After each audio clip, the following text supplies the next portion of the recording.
Blue Sky Thinkers, and welcome to my Zoom this afternoon. And I've forgotten the questions that I said I would answer, but I'm sure we will get to them and answer all the questions in this Zoom. Hello from Australia. Well, we've got someone here from Australia. That's pretty exciting. Hello, Australia. Do you walk upside down? Do you wrestle kangaroos? Do you do all the other amazing Australian stereotype things that I saw in Neighbours? Oh my gosh, I used to watch Neighbours all the time when I was like a teenager. It was like my favorite show, and Kylie and Jason were like my life. So cool. We have people here from Australia. That's pretty awesome. And hello everyone else. We've got Nettie, Felicia, Declan, Erin, Debbie, Ren, Cynthia, Sue, Isaac, H. Jackson from Australia, Nada, Diana, Isob, Rachel, Brian, Melanie, Deanna, Jennifer, Jeff, and Helen. Whoa, all my friends. Yay, I'm super pleased to see everybody. So I thought what we could do this afternoon is talk a little bit about white label. You see, I've had a lot of people emailing me and feeling a bit confused, because there seems to be a lot of things going on. There's white label, there's create, there's blue sky, inspire me, sky palette, coloring bundles, and people are like, Katharyne, I don't know what to do. I'm confused. You're doing these things and I don't know what I should jump on board. I don't know which ones are going to help me, whether anything's going to help me. Is this just a crazy sales pitch and are you trying to sell me all your courses? Yes, I am. Yes. I'm not trying to sell any. What I thought I wanted to do this afternoon is see if I can try and figure out if I can explain it better, so that if something I'm doing will help you, then you can figure out the right thing to do. If not, hopefully there will be some good content this afternoon. I'll talk about white label, what it is, give you some examples, and hopefully put you on a path to doing that if that's something you're interested in. Yes, Cynthia says, I'm confused because people say that white label is the same as private label. Then why two ways to say it? That's a great question, Cynthia. And that is one of the questions that I will answer, because actually that's a really important one. And that's kind of at the heart of everything I'm doing at the moment. Okay, so let me give you sort of history of how we got to where we're at and what's going on. Okay, so a year ago, February, it was like Valentine's Day last year, we launched the bundle class. Yay! And bundles was cool. A lot of people are asking about retail arbitrage. So let's start with retail arbitrage. What's retail arbitrage? Well, the basic concept of retail arbitrage, you put a scanning app on your phone, you walk around the stores and you scan products. So they have a barcode on, you scan the barcode and your phone tells you how much it's worth on Amazon, which is awesome, because if you go to somewhere like Big Lots, which has a 20% off family and friends today, so run quickly if that's your thing. That was one of the places I really started with retail arbitrage, because they had a lot of cheap products. It's a discount store. You can find a lot of cheap products and sell them straight on Amazon. You just find the UPC, send them to Amazon, list them, sell them. Life is good. Hopefully you make a small profit on each one and it stacks up. There's a lot of different models of retail arbitrage. Some people look for small, obviously we're all looking for the biggest margin and the fastest sale possible. Like the ideal retail product to sell is something that will sell very quickly and at a good profit. There's a lot of room in that. Obviously, that's like the holy grail, and it's hard to find those products. So you tend to look for other models, like, okay, I'll do long-term holds. I'll buy products and keep them at Amazon until Christmas. Or you'll do like fast turns. Okay, I won't make a big profit on these, but I'll sell a lot of them and I'll sell them fast and flip them quickly. And those are kind of the two ends of the spectrum of retail arbitrage. You've got the long-term holds, which is big returns, but a long time to wait for them. You got the fast turns, which are products that sell very quickly, but not huge margins. And most of us kind of do a balance of both. We kind of dot between the two. Now, what I've noticed with retail arbitrage myself, and there's a lot of debate, there's like, is retail arbitrage dead? Obviously not. Some people are still doing retail arbitrage very successfully. The ones who seem to be most successful with it are primarily volume sellers. They're people who've got a decent amount of capital to put down, so they can do the fast turns and take the small margins, or they can invest and wait on their investment until next Christmas. If you have a lot of capital, that's still a really good model. Now, it's become harder to do this. Like, talking frankly, going to Target, going to Walmart, going to the big stores like that, Kohl's even, it can be very, very hard to go down the aisles, scan everything, and find something that has a good enough rank to sell and a good enough profit to sell. And I started noticing that like a year ago, and I was like, okay, I've been doing retail arbitrage, it's going really well, but I found myself moving towards bundling. And I've told the story a lot of times that it was party products. I realized someone had put all these party products together, sold them all together, made a much better profit than selling them individually, and they had a better rank selling as a bundle. And what else I realized with bundles was that it cut down the competition. So when you're selling a lot of products that are just, you've straight scanned them, you're selling those, there's a lot of competition, especially if they're in a big store like Target, Walmart, all of the big box stores, Kmart, any of those stores, you've got a lot of competition if you're just straight scanning. So I started bundling, and that was kind of a way of really creating a listing, owning a listing, and not having all that competition from other sellers. That you could set the price, you create the bundle, you can determine the keywords, which is one of the most important things that will determine when a product sells. And what I noticed with the retail arbitrage mindset is that we think very much about rank. We're just like, okay, well, this is a widget. By the way, this is what I'm giving away later. So if you're staying for the giveaway, it's an iced coffee maker. But for now, this is my widget. So let's say I'm going to sell this widget. And we're talking about rank. What's the rank on this widget? By the way, you can't sell it. It's Zoku, and their lawyers will shout at you. But you look at the rank on this widget and you say, oh, okay, that's a good seller. Oh, that's not such a good seller. That's a slow seller. And we get in this mindset of just looking at products based on the numbers, based on the ranks. I think the problem with the retail arbitrage mindset is we don't stop and step back from that and say, well, is it a good product? Like, what do we like about this product? Why does it sell? Why does it have that rank? Why doesn't it have that rank? It's really interesting, because if you look at traditional retail, we tend to analyze products more. Like, if you have a store, a bricks and mortar store, you don't make your buying decisions for that store based off of like a rank. You look at other factors. You look at whether it's a trending product. You look at whether it's a popular product.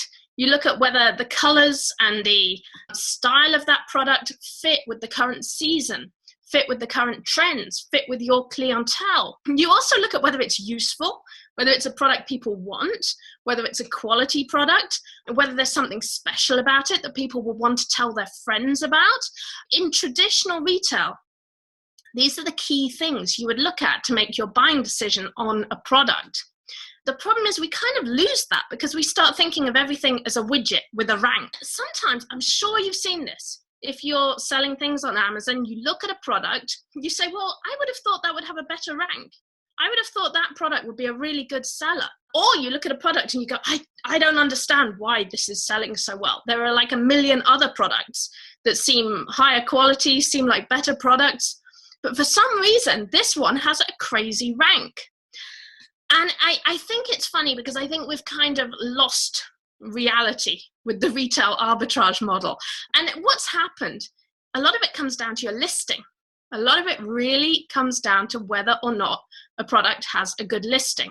So you can have the most awesome product in the world, but if it has a crappy listing, like if this just goes coffee mug red, or it doesn't even say that, it just goes like iced coffee mug, it's going to be really hard finding this product, especially if it's got a really, like, their photos taken from a mile away like that, and especially if they don't bother filling out the keywords. This product isn't going to have a good rank. But if you make an awesome listing for this product and you say, whoa, Zoku iced coffee maker, red, hot to ice cold in minutes. I don't know, you look at what it says, transforms hot coffee or tea to ice cold in minutes, works perfectly with any brewing method, fits into car cup holders, and you fill out all those bullet points, you give it a good title, you take an awesome close-up picture of it looking beautiful, you have additional pictures showing the coffee maker with the coffee all nicely made.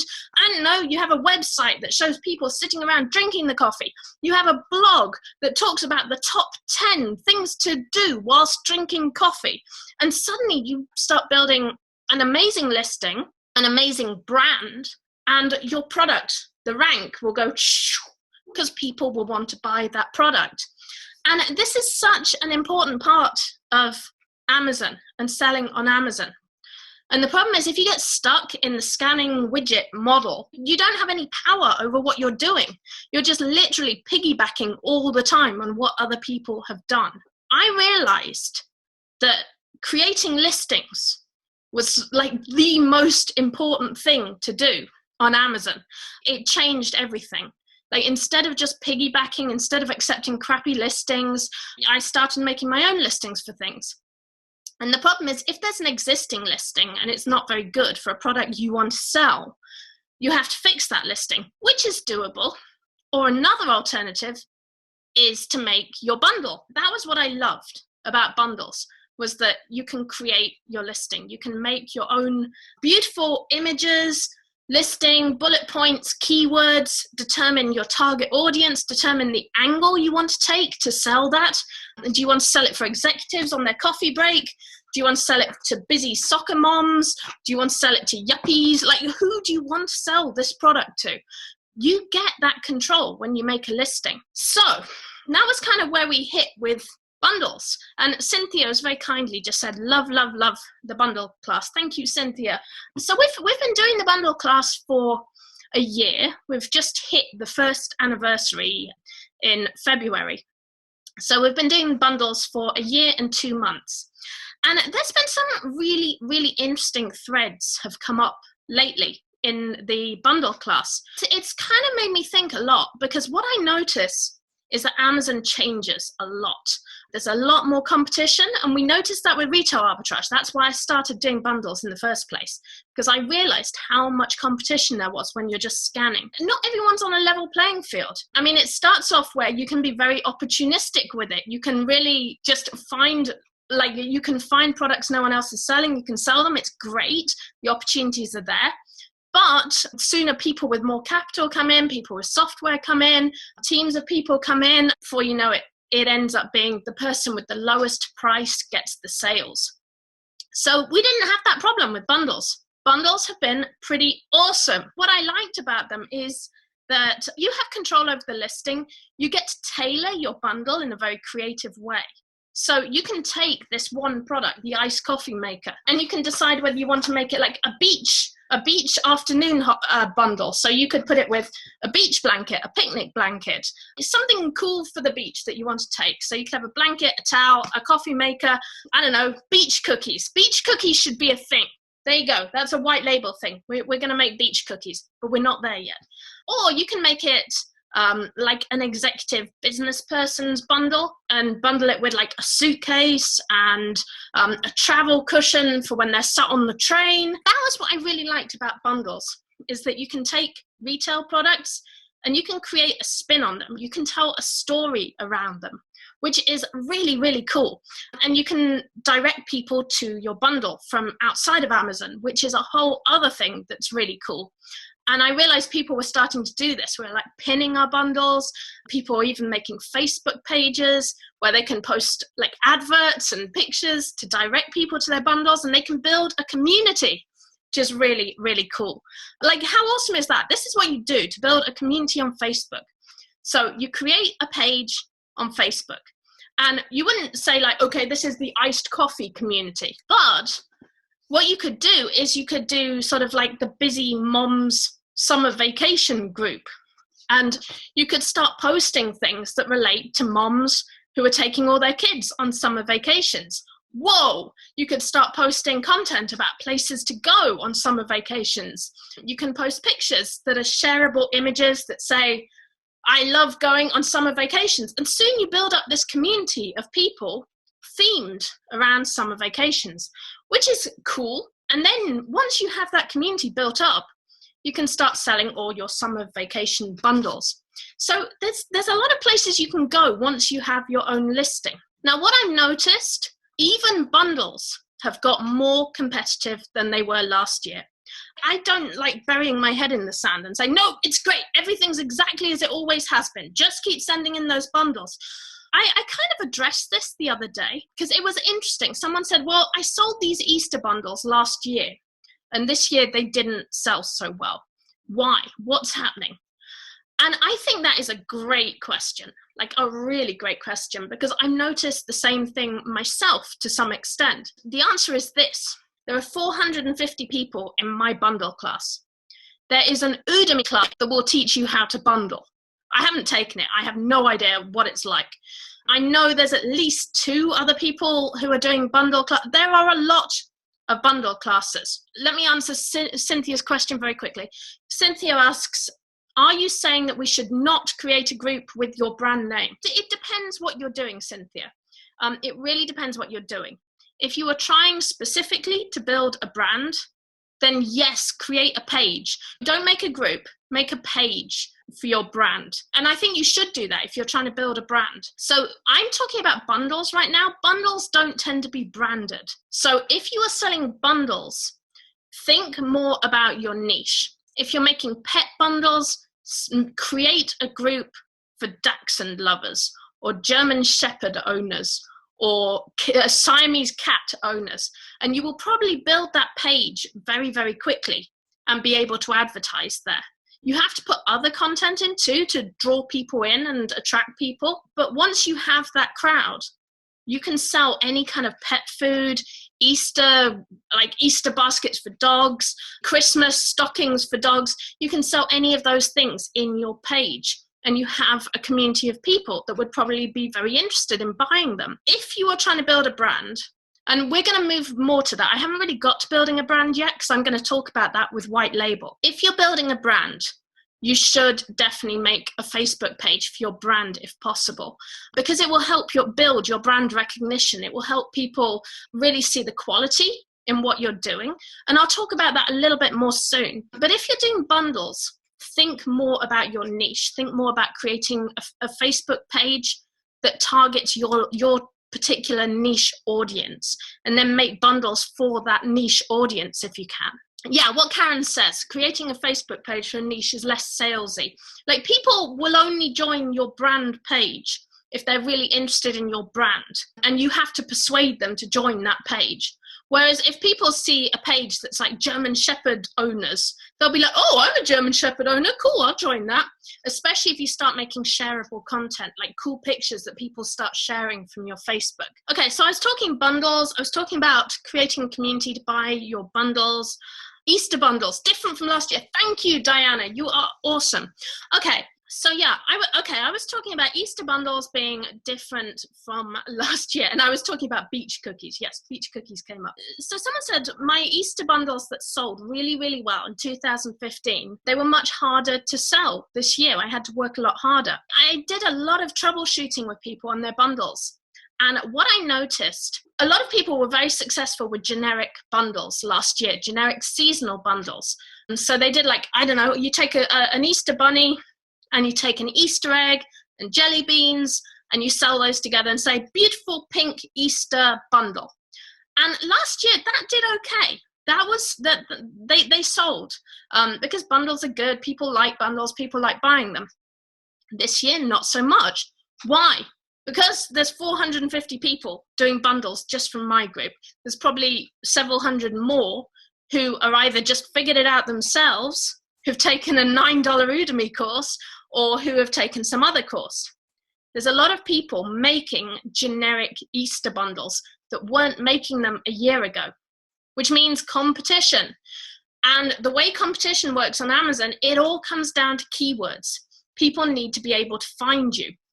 And if you've just got Easter bunny, jelly beans, chocolate egg, so has everyone else. So what I've been recommending to people for their bundles this year is to get very, very niche in one way or another.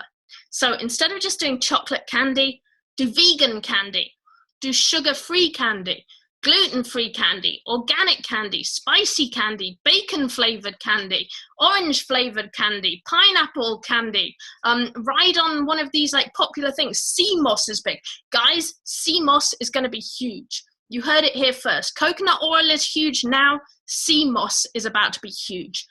So make a sea moss bundle. Make a coconut oil candy bundle. Make a health food bundle for Easter. Change up your Easter bunny. Do an alien bunny. Do a Barbie bunny. Do a, I don't know, piggy bunny, froggy bunny, Darth Vader bunny. Like really get niche with your particular bundle. Don't just do a generic Easter bundle. And this is really important, what I'm saying here. Really, really important, because things are changing. Amazon keeps changing in a lot of ways. And one of those ways is more competition. So you might not see people on your listing as you do with retail arbitrage, but you'll see other sellers selling very similar bundles. So that's kind of the problem we have now with bundles. I mean like anyone who's creating bundles, that's kind of the problem you've got, because you have a lot of competition from other listings, and your listing is going to drop down the actual like visibility, drop down the ranking on Amazon. So does this mean bundles suck now and we should stop doing bundles? No. Bundle, and I'm never going to say that. I love bundles. Bundles are awesome. Okay, so what I will say, niche your bundles very carefully. You do need to have niche bundles. You need to target your audience very specifically, and you need to have something very interesting about your bundles. You need to think hard about keywords and make sure your bundles have something that makes them different from everything else. Here's the thing, I always quote this number, 270 million buyers on Amazon. If you can think of a niche, if you can think of something people love, whether it's ballet or yoga or motorbikes or tattoos or pin-up girls or whatever it is, if you can think of something people love, turn that into your bundle. Make a coffee Easter bundle. Did anyone do a coffee Easter bundle? I haven't seen that. That would be an awesome thing to do. So all of those things, niche things up. Other things you can do, you can use PPC advertising. You can use all the social media techniques. What's great about social media? You can do a lot of it for free. You can get Pinterest, you can pin your bundles, you can tweet your bundles, you can make Facebook pages that appeal to very specific audiences, and you can post your bundles there. And there's a lot of things you can do. Now, here's where I kind of evolved from doing bundles. And I think the coloring book thing kind of guided me in the same direction. So after bundles, I put together a couple of small courses. I did a Facebook Magic course, which basically guides you through creating a Facebook page and setting up your first few adverts on Facebook. Then I did a coloring book group, and I think that kind of threw people a little bit off guard. So we had social media course, then we did coloring books. And a lot of people were like, what, coloring books? This is a dumb fad. What's going on with the coloring books? And again, this is that kind of predicting what's about to be popular. Really, really important to be aware of trends, of what people are really into. Look at your friends. Look at all your friends on Facebook. What are they talking about? If you hear 2 people talk about something new in the same week, chances are you're hearing about a trend. Keep your ears open for trends always. I jumped on coloring books because I thought that was a really, really interesting trend. And I realized that a lot of the coloring books on the market are the same. Like if you walk into Barnes and Noble, what you see is a lot of mandala coloring books. It's all mandalas, mandalas, mandalas. I looked at these and I was like, yeah, this isn't a particularly interesting way of selling things. Like, how would you sell these on Amazon? And what I realized is if you make like mandala coloring books, you run into the same problem that you do if you make beautiful generic bundles. And here's the thing, if you're shopping in real life and you go into a lovely shopping mall. So here we have a nice town. We have La Jolla, and they have a lovely shopping mall, and it's full of beautiful little shops and gift shops and boutiques. And they have like handmade jewelry and vases and urns and pottery and all these like lovely things, pictures and clothes and lovely things like that. Those things are often very hard to sell on Amazon initially because they're very visual. You walk past the shop and you go, oh, that's a beautiful necklace. Oh, I love that necklace. I would like to buy that. And you buy it on impulse because you saw it in the shop. With Amazon, people don't buy like that. People buy based off typing in keywords. So people would find this necklace on Amazon by typing in seashell necklace, beach wear, holiday jewelry. Like, you need to think in terms of words. Then you have the picture. But the problem is they will never, like, the picture's important because the picture persuades people to buy. But you don't get to the picture without having the words, without having the specific way of indexing and searching for that product. Generics are hard to sell on Amazon. Pictures are great because they persuade people to buy your product. Pictures are very visual, they're very attractive, they draw people to your product. But people have to find your product in the first place. So, like with coloring books are generic. The mandala coloring books, all very generic. They may be beautiful, and many of them are absolutely gorgeous. If you walk into Barnes & Noble and you see those coloring books, you'll be like, whoa, this is the prettiest coloring book I've ever seen. But if there are 50 people, and in fact there's more than 50 people, if there's like 500 people who've made a mandala coloring book, it doesn't matter how beautiful your coloring book is because no one's ever going to find it because they'll type in mandala coloring book and yours may be way, way, way down the list. So what I realized with coloring books is that it's really, really important to be about marketing. Like, marketing is just crucial.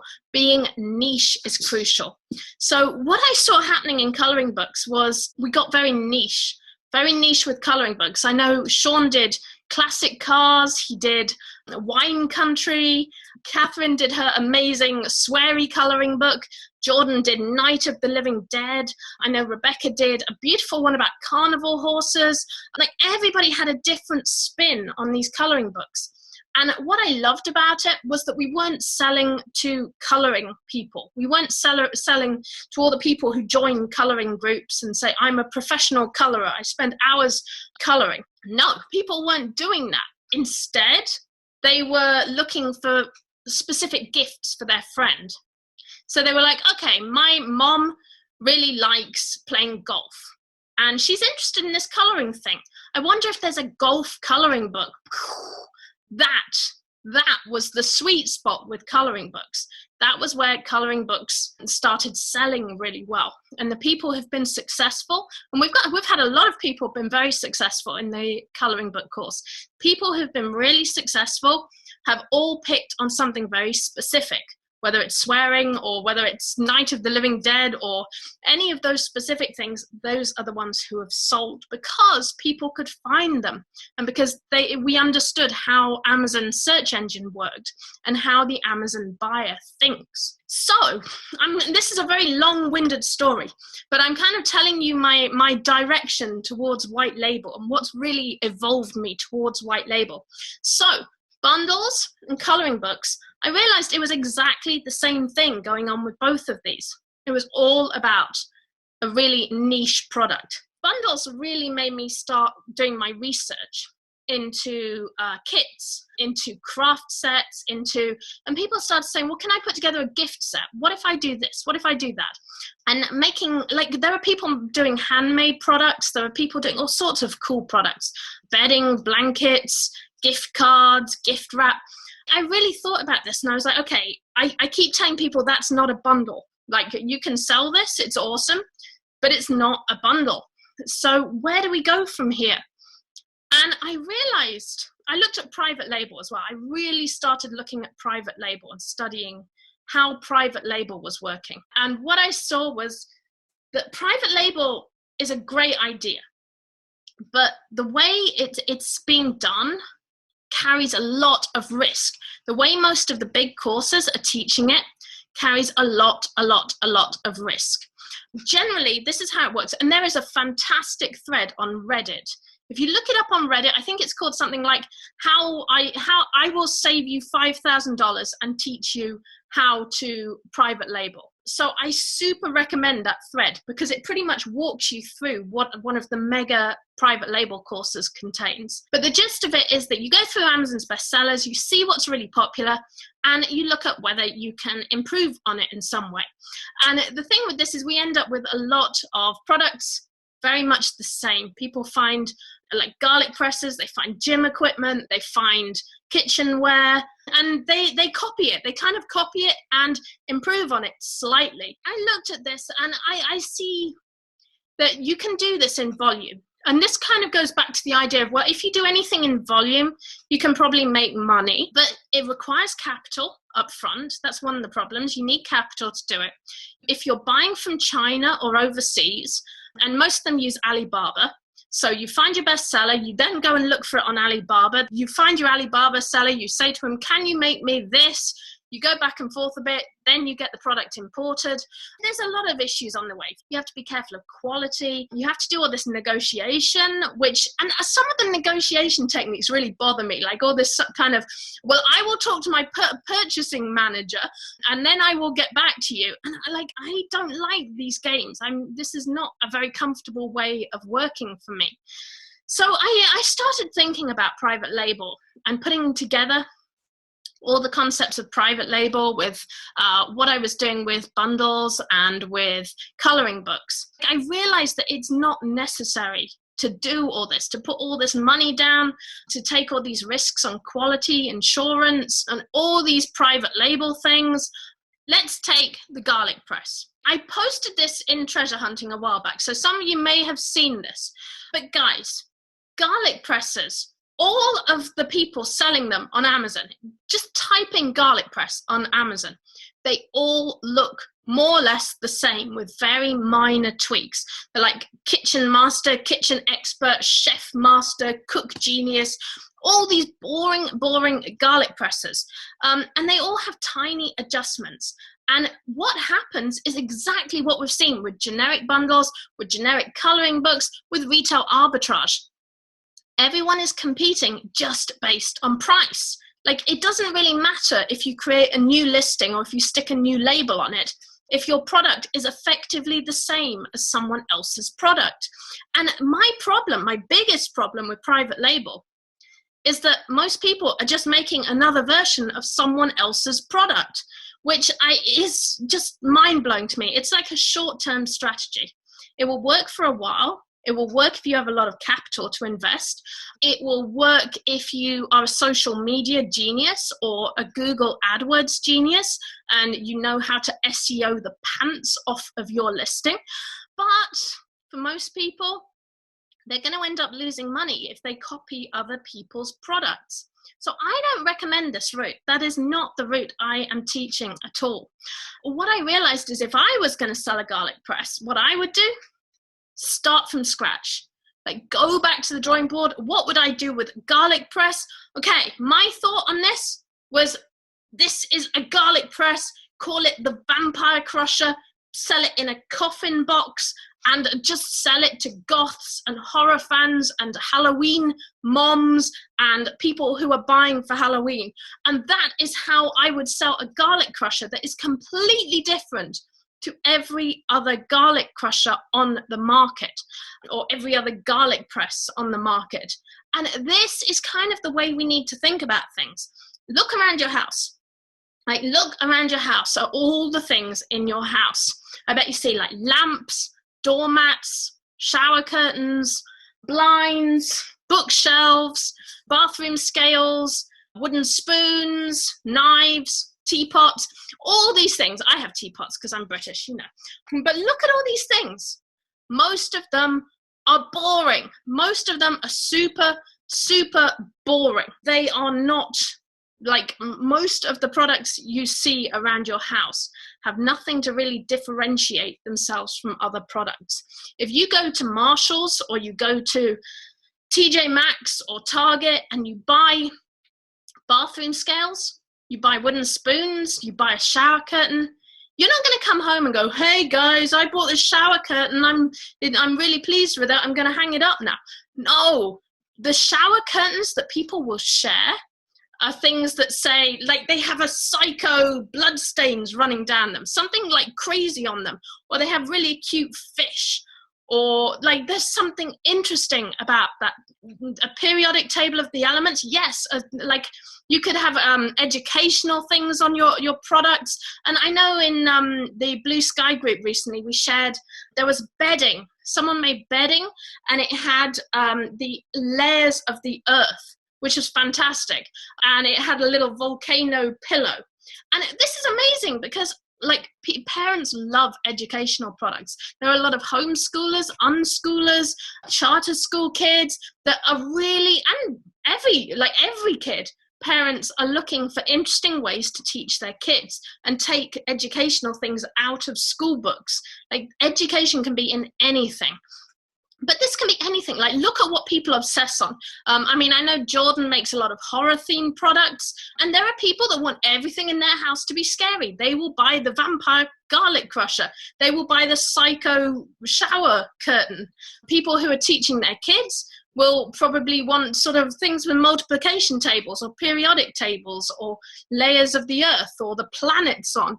And there's a fantastic lollipop company that makes lollipops that have planets, and they are so beautiful and they are such a cool product. So I looked at all the products in the house, and I really thought about this, and I thought, why are these products so boring? Like, no one's going to share these. And this goes way back to what I said right in the beginning when I was talking about retail arbitrage, that everyone's kind of stuck thinking about widgets and rank, and they're doing everything by numbers without stepping back and saying, well, what makes this a great product that people will buy? And my take on selling on Amazon for the last couple of years has all been about creating listings. I don't really care about rank anymore, because I create my own listings. So I'm always looking at products and analyzing, okay, is this going to sell? Is this going to be popular? Does this fit a need? Does it have emotional appeal for people? And I go through all of these thoughts. Is this appropriate for what people are looking at right now? And there's a lot of methods for doing this. I realized that everything I was doing kind of came back to that, to analyzing products, creating your listings for products, whether it's coloring books, whether it's bundles, whether it's white label products. And what I felt needed to happen was I kind of evolved the bundle course, and I came up with Blue Sky Create.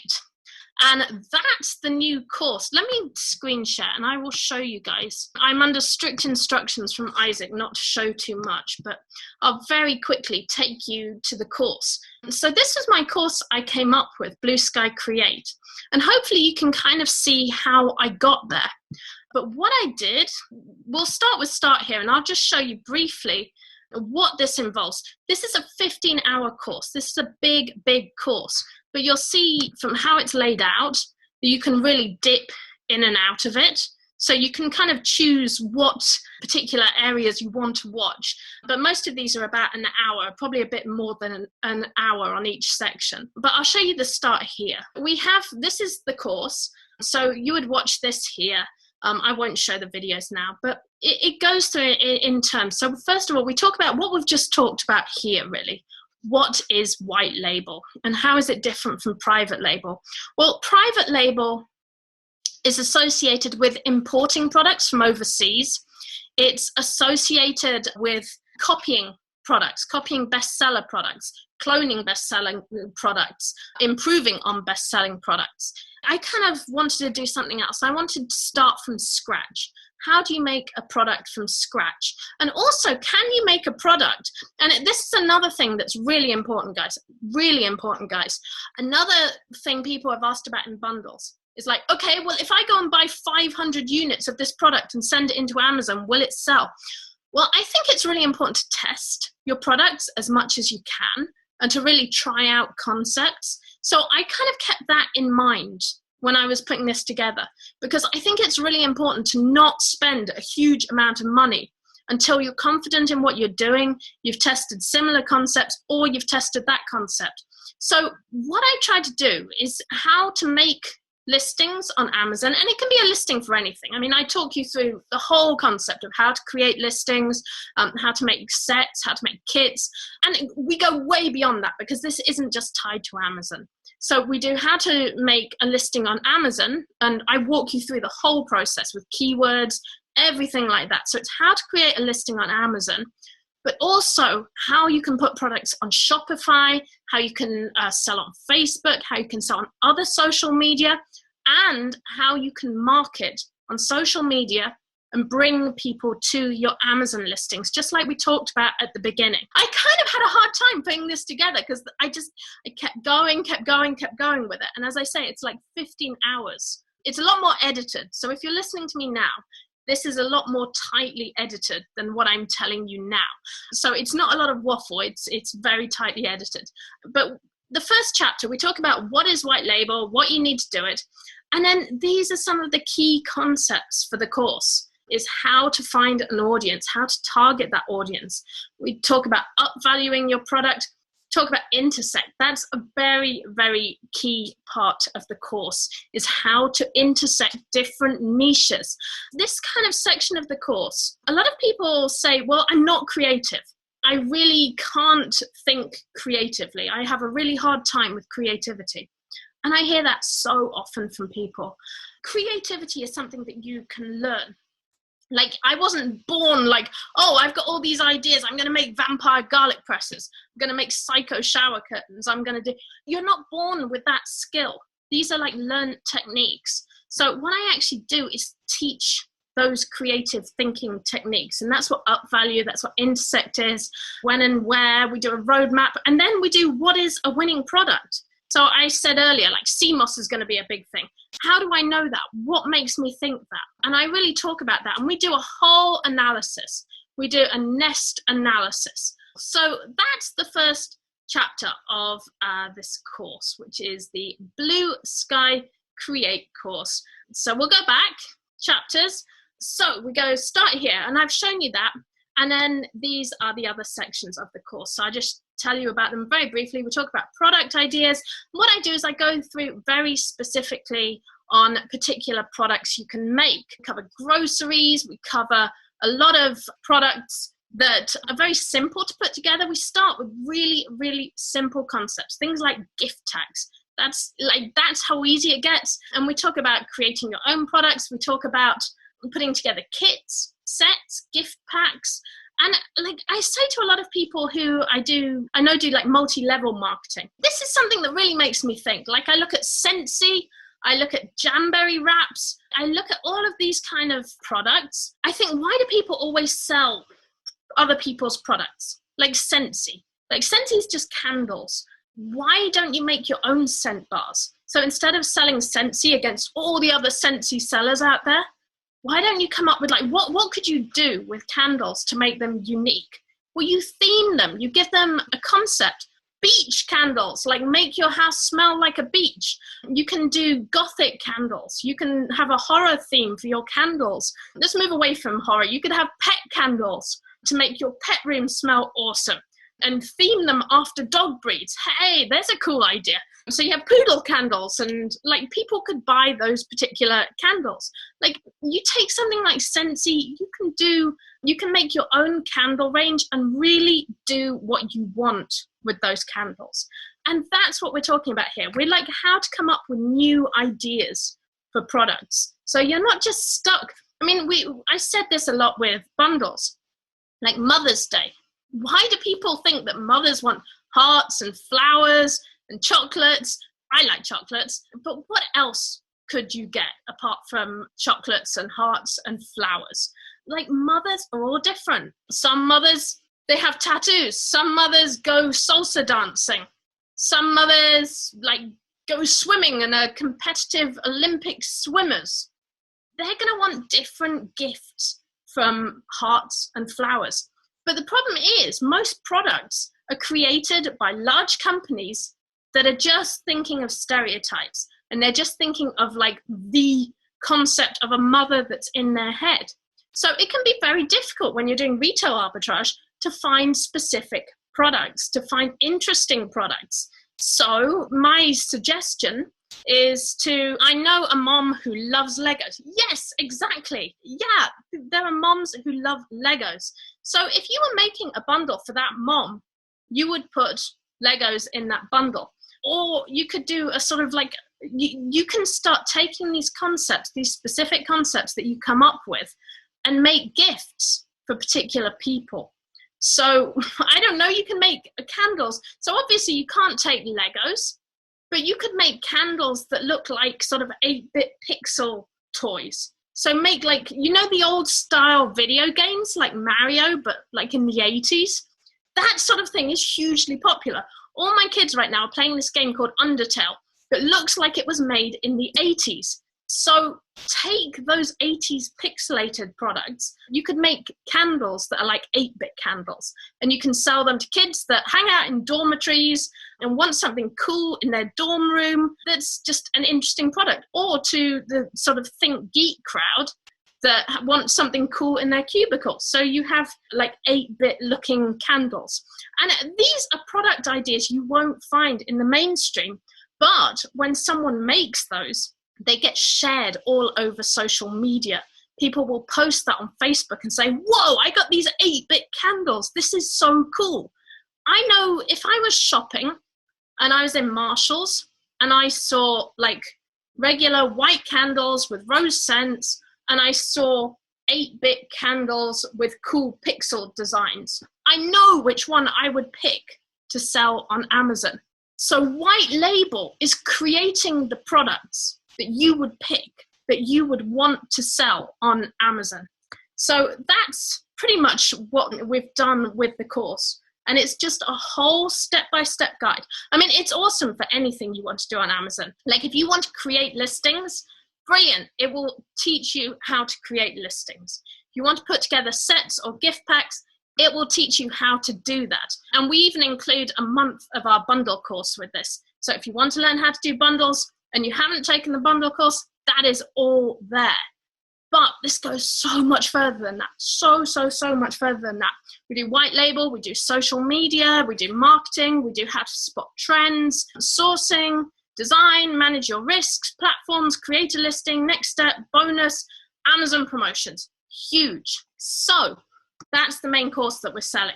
The other thing about this course is that it also includes self-publishing, and it's within product ideas. We have a whole section on books.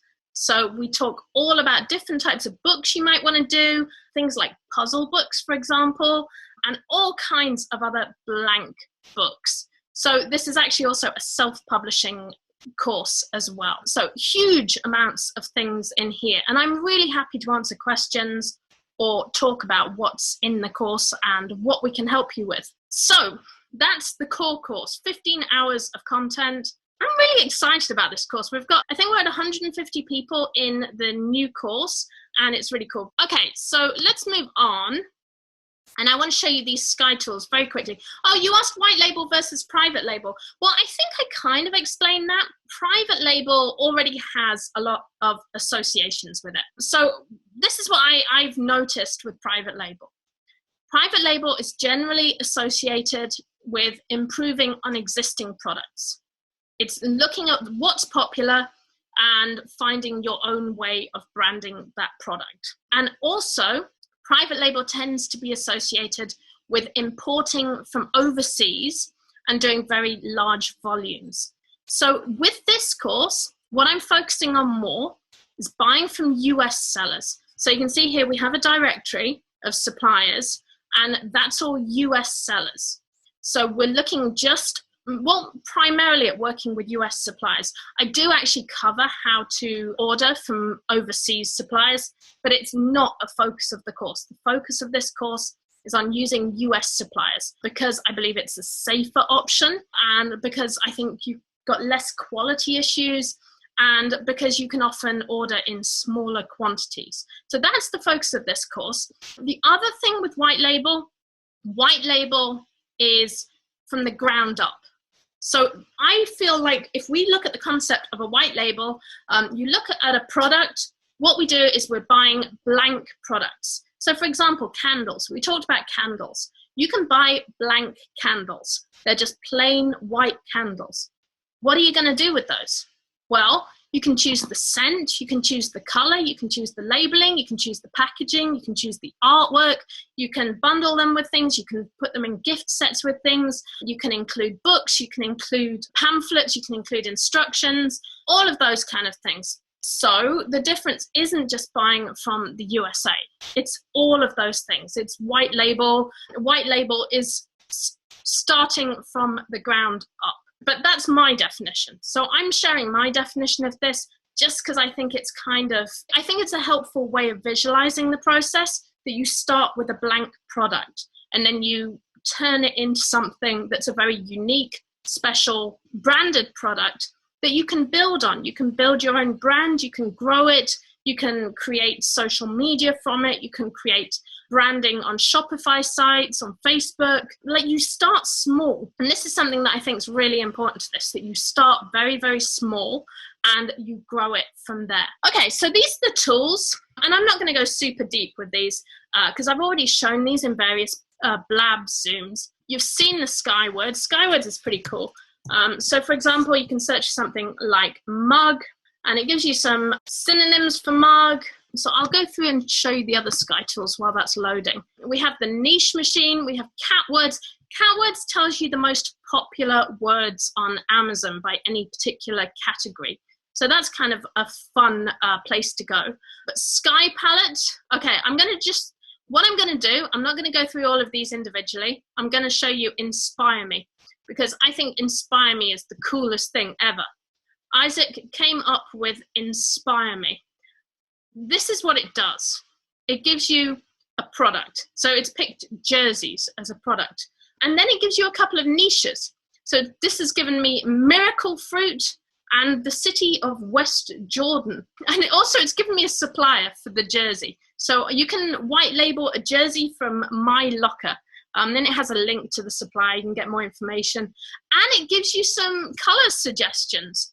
So you've kind of, I don't know what a miracle fruit would be. Apparently miracle fruit are a thing. And if you want to know what a miracle fruit is, you can click right here and it will look it up for you on Pinterest. A miracle fruit. Oh, hey, here we go. Here is a miracle fruit, West African berries. So I don't know what you can do with this. I'm sure there's something interesting that you can come up with a miracle fruit from West Jordan, put it on a jersey and choose those colors. Let's try another one. Inspire Me. Okay, here we go.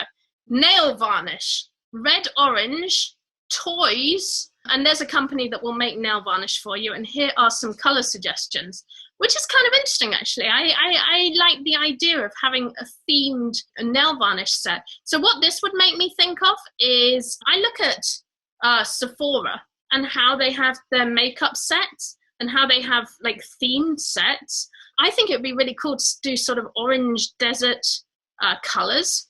So if I was creating a product here, my thinking from this is to look at, the colors make me think about a desert, like particularly like the Californian and Nevada deserts. I would consider making a Nevada, West Coast, Las Vegas sunrise set of nail varnish and having like maybe 4 of these colors and put them together in a set.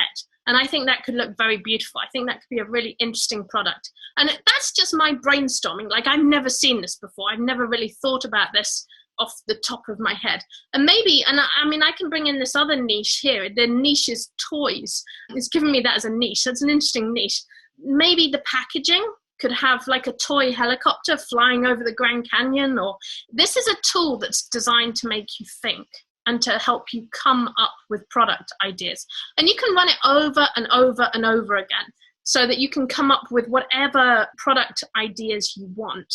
And I've seen some amazing things coming up from this. People are just coming out with the most amazing ideas from Inspire Me. And so that's one of the tools. We've got a lot of other tools here. We've got Niche Machine, Catwords, Skywords. The Niche Machine contains over 10,000 niches you can browse through. Sky Palette will help you with color schemes for any product you're making. The directory will help you find your suppliers for your product. We also have a whole bunch of resources with sample forms, how to order from wholesalers. We've got guides on how to order from wholesalers. We've got a calendar of trade shows, of all these things. So it's a pretty awesome course. Like, it's a really, really thorough course. So this is the Blue Sky Mega Course. Also, we have additional Skycasts. We had another Zoom last week, so we've got 3 Skycasts in there. And we had another Zoom last week that we're about to put in, which was our summer school Zoom. And the summer school, we came up with a bunch of product ideas just for the summer. So a lot going on in this.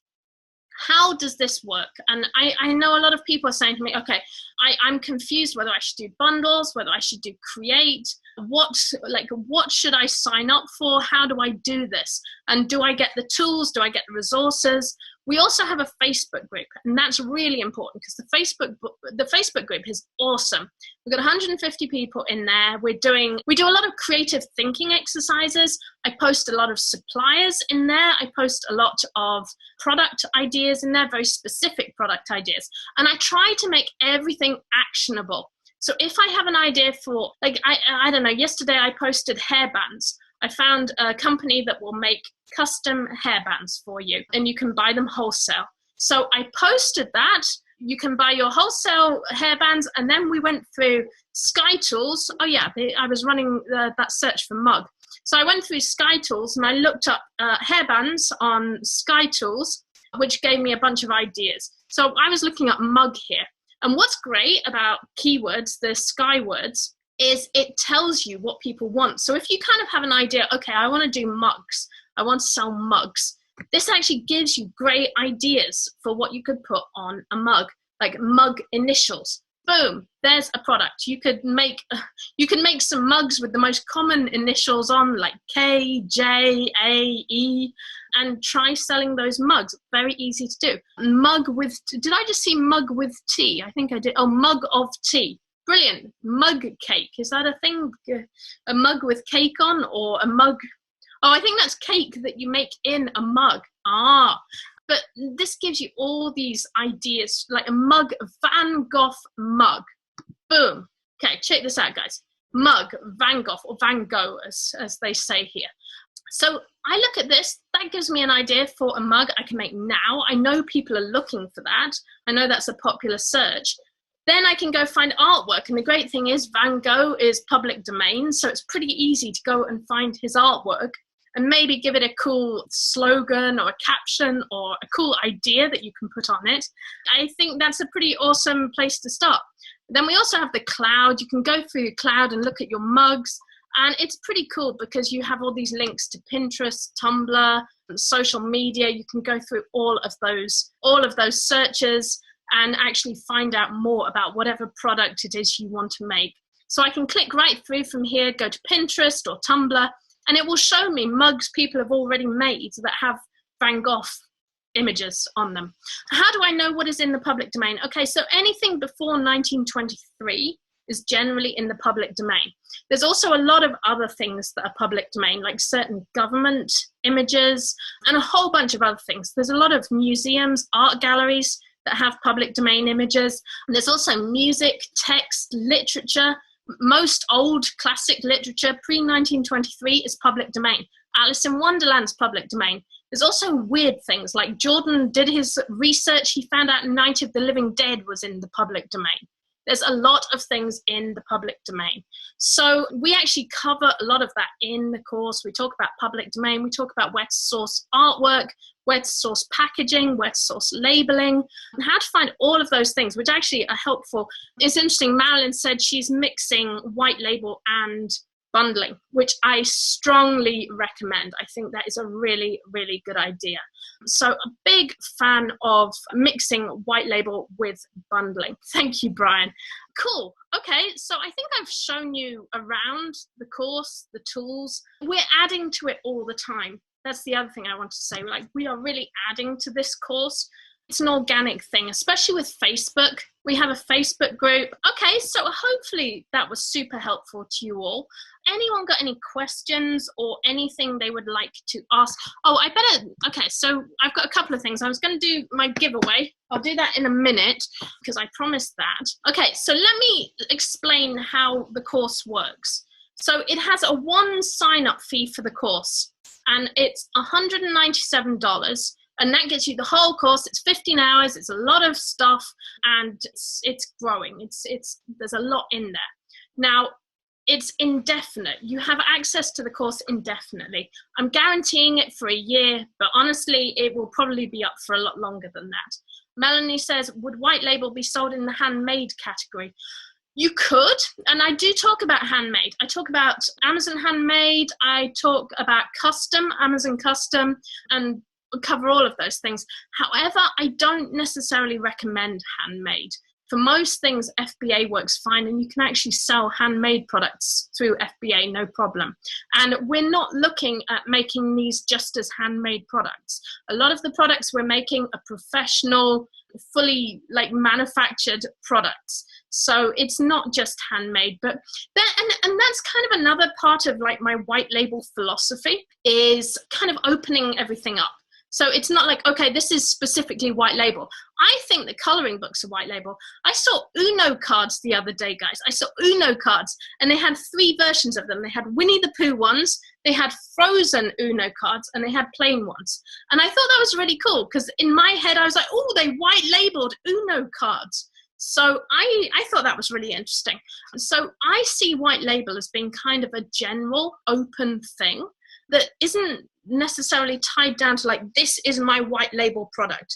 It can be a handmade product. It can be a self-published book. It can be a bundle. It can be Nada, yes, you have access to the course indefinitely. Now, what I will say, so the $197 covers the course. You also get 30 days Blue Sky membership. What is Blue Sky membership? Blue Sky membership is access to the tools, the Zooms, and I've been doing additional Zooms for the course. It's also the Facebook group. And the other thing that Blue Sky membership gives you is access to Facebook Magic course, adult coloring book course, and bundling masterclass course. So that's $129, that's, I don't know, $50. So that's over $230 worth of courses included in the membership to Blue Sky. So the main course is $197, one-off payment, and you have the course indefinitely.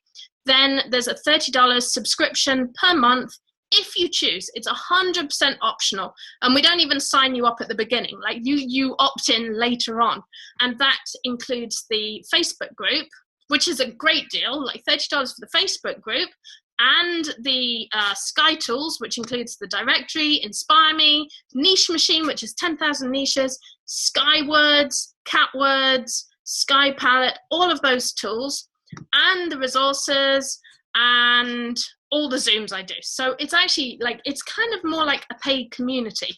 It's like a paid Facebook group, community, courses, and all the additional stuff. So hopefully you guys might be interested in learning more about that. So you can find out more at blueskysuite.com and find out all about the whole thing. Another thing I want to do, and I've kind of got an idea that I've had a few people come to me and they said, okay, there's a lot of courses around, and I took this course and I got burnt. They took someone else's course 6 months ago and they're like, yeah, I got burnt and I don't want to try another course. I'm scared now. And I've had 2 people say that to me this week.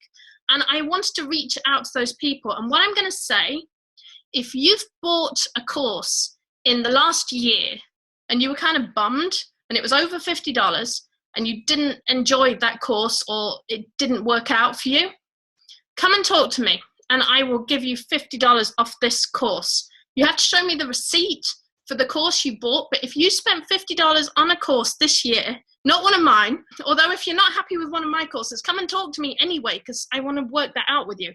But if you spend over $50 on any course, you're not happy with it, you're nervous about taking another course, come and talk to me, and I will give you a code for $50 off this course.